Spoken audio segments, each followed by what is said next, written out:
ایک چوڑیاں بیچنے والی کو مجھ سے پیار ہو گیا. اس کی کیا کمال محبت تھی. وہ جہاں بھی جاتی وہاں کی مشہور چیز میرے لیے تحفے میں لاتی تھی. وہ میری خاطر میرے شہر میں 4 سال تک رہی. روزانہ میری منتیں کرتی اور روتی رہتی تھی. کہتی ہوتی تھی کہ میرے نال شادی کر لے. میرے لگاتار انکار پر وہ واپس اپنے آبائی گاؤں جھنگ چلی گئی. کچھ عرصے بعد میں اپنے دوستوں کے ساتھ باہو سلطان کے مزار پر گیا. میں ادھر مزار کے باہر کھڑا تھا کہ پیچھے سے کسی نے میرا بازو پکڑا. دیکھا تو وہی چوڑیاں بیچنے والی تھی. خوشی کے مارے وہ کہنے لگی کہ عاقب میری دعا رنگ لے آئی. تیرا دیدار ہو گیا. سادی عید ہو گئی. میں جب بھی دربار پر آتی تھی عاقب تجھے مانگتی تھی. اب تیرے لیے بیٹھی ہوں. شادی نہیں کی. پھر اس کی آنکھوں میں آنسو آ گئے. کہنے لگی بھیک منگنا چوڑیاں بیچنا میرا قصور تو نہیں ہے نا. یہ تو میری قسمت کا میرے نصیب کا قصور ہے. تو سزا مجھے کیوں مل رہی ہے. وہ سب کے سامنے میرے گلے لگ کے رونے لگی. کہنے لگی کہ ایک دفعہ میرے ساتھ میرے گھر چلو. میرے پاؤں پکڑ لیے.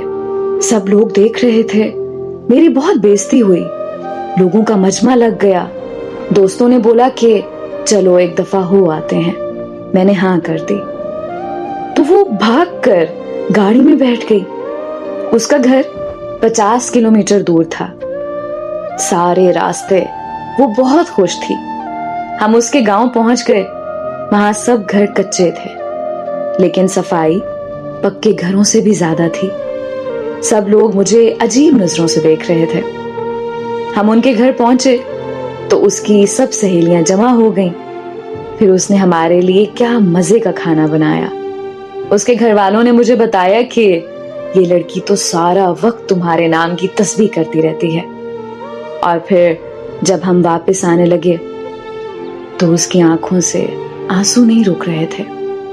میرے ہاتھ چوم کر کہنے لگی کہ تیرا قصور نہیں ہے میری قسمت کا قصور ہے جو میں چوڑیاں بیچنے والی کے گھر میں پیدا ہوئی.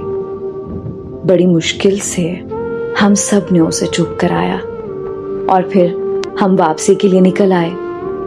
میں کار کے شیشے میں سے دیکھ رہا تھا کہ وہ تب تک دیکھتی رہی جب تک ہماری گاڑی اس کی نظروں سے دور نہیں ہوئی.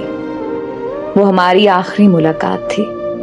پھر ایک دن میرا اس سے ملنے کو دل کیا تو میں اس کے گاؤں چلا گیا. اس کے گھر والوں نے بتایا کہ تمہارے جانے کے بعد وہ بہت بیمار رہنے لگی تھی. کھانا پینا ہنسنا سب چھوڑ گئی تھی اور ایک دن اس کی موت ہو گئی. مجھے اس سے محبت تو نہیں تھی پر میں آج بھی اسے روز یاد کرتا ہوں اور ہر سال عید کے دن اس کی قبر پر جاتا ہوں. تیرے بعد نظر نہیں آتی مجھے کوئی منزل. کسی اور کا ہونا میرے بس کی بات نہیں.